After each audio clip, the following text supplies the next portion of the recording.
Olá, sejam bem-vindos novamente ao canal Golpério. Nessa semana nós vamos discutir algo que é muito falado na implantodontia e talvez alguns de vocês não conheçam tudo a respeito, que é o microgap na implantodontia. Novamente, bem-vindo ao nosso canal.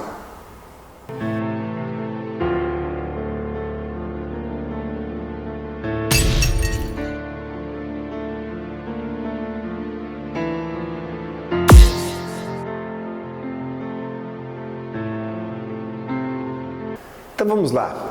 O microgap na implantodontia nada mais é do que uma junção, certo? E essa junção é normalmente onde ocorre a junção entre a plataforma do implante e a peça protética.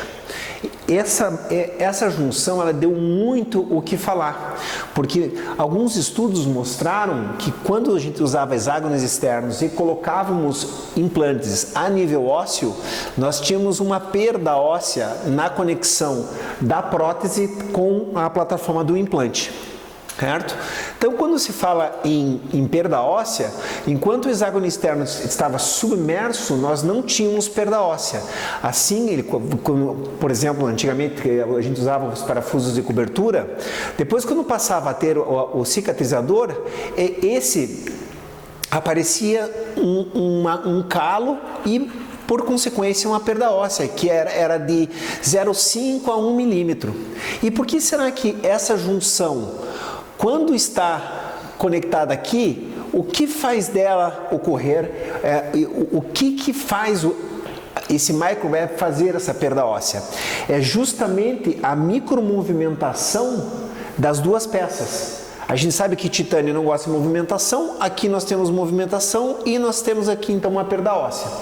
Por isso que alguns implantes, eles têm a tendência a tirar esse gap da região óssea para uma região interna. E acredita ou não, isso aconteceu primeiramente em implantes hexágono externos. Eu vou voltar aqui para vocês, tem um grupo da Triae, com um autor chamado Lazarra, ele começou a usar peças protéticas menores do que a plataforma do implante, e eles viram que quando o gap agora localizado, deixa eu colocar em outra cor, localizado longe do osso, não tinha essa perda óssea. Então hoje a gente pensa que são os implantes de conexão interna que tem esse platform switch, ou esse distanciamento do gap. Mas isso tudo se iniciou no tradicional hexágono externo, certo? Então vamos pular esses slides. Agora, nós tínhamos grandes competidores naquela época, que era a Nobel Biocare e a Straumann. A Straumann ela tinha uma parte polida, certo? E a parte rugosa. O que acontecia naquela época, a gente usava o hexágono externo para regiões estéticas, porque essa parte polida, apesar de representar o espaço biológico dos estudos de Cochrane, a gente não podia afundá-lo na região estética. Como esse implante, no caso o Straumann, ele tem 3 mm de titânio polido, se a gente fosse abaixar ele para evitar que a coroa não aparecesse metal, não haveria óssea integração nessa parte polida. Portanto, o que a gente vê é mais ou menos esse padrão aqui, certo? Deixa eu pular aqui e colocar esse padrão. Quando nós não temos o gap e não há perda óssea, se você afunda a parte polida, você vai sem gap, você vai ter perda óssea, qualquer região da parte polida vai ter perda óssea. Se você tiver o gap aqui e parte polida, ela vai perder do gap. Se ela tiver uma peça e depois colocada, ela vai perder por causa do gap. Se o gap estiver muito longe, ela não vai ter perda óssea, no caso o gap está longe do osso. E se você afundar cada vez mais o implante, você vai ter cada vez mais perda óssea. Ou seja, quanto mais profundo você coloca esse gap, maior as micromovimentações e maior vai ser a sua perda óssea, tá? Então eu vou dar um exemplo aqui para você. Aqui está o famoso Straumann com uma conexão em que a prótese vai ser encaixada aqui, ou seja, teu gap está aqui. Como o gap está longe, você não vai ter perda óssea, certo? No Nobel, a peça ela vai ficar nessa região aqui. Então aqui, com micromovimentações, nós vamos ter a perda óssea. Obviamente que aqui nós temos uma vantagem estética. Aqui nós temos uma desvantagem estética, nós não podemos deixar essa parte polida em todos os casos, porque pode aparecer no caso final dos nossos pacientes. Caso se a gente afunde, por exemplo, então a gente teve a perda óssea por causa do microgap ali, se a gente afundar essa parte polida, agora a parte polida não integra. Então você vai acabar tendo uma perda óssea, não pela presença só do gap, mas porque essa parte polida não integra o osso, certo? Se nós tentarmos afundar mais esse implante e o gap for aprofundado a fim de evitar essa perda óssea, a perda óssea ela sempre vai ser ainda mais acentuada. Ou seja, o que nós devemos prestar atenção é que essa junção entre implante e conexão protética, elas têm que estar longe da borda do implante, certo? Então aqui alguns estudos também mostraram que não é só a presença do microgap que determina também a perda óssea. Vocês já colocaram implantes Cone Morse, implantes que são Platform Switch e tiveram perda óssea e não sabem por quê. Porque tem mais um fator determinante em relação ao gap na perda óssea, que é a espessura de tecido. Vou dar esse exemplo.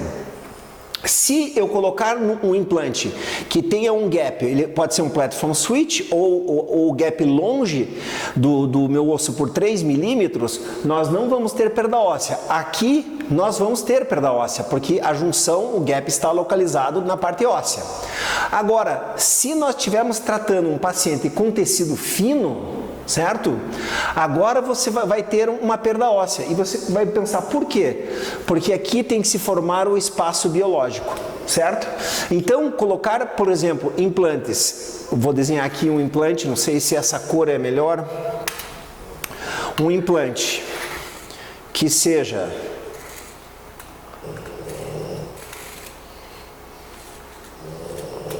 que o gap esteja longe da plataforma, assim, e o tecido for fino, para fazer esse espaço biológico que ele talvez invada e tenha perda óssea. Então, tanto o tecido quanto a localização do microgap são importantes em relação à perda óssea, certo?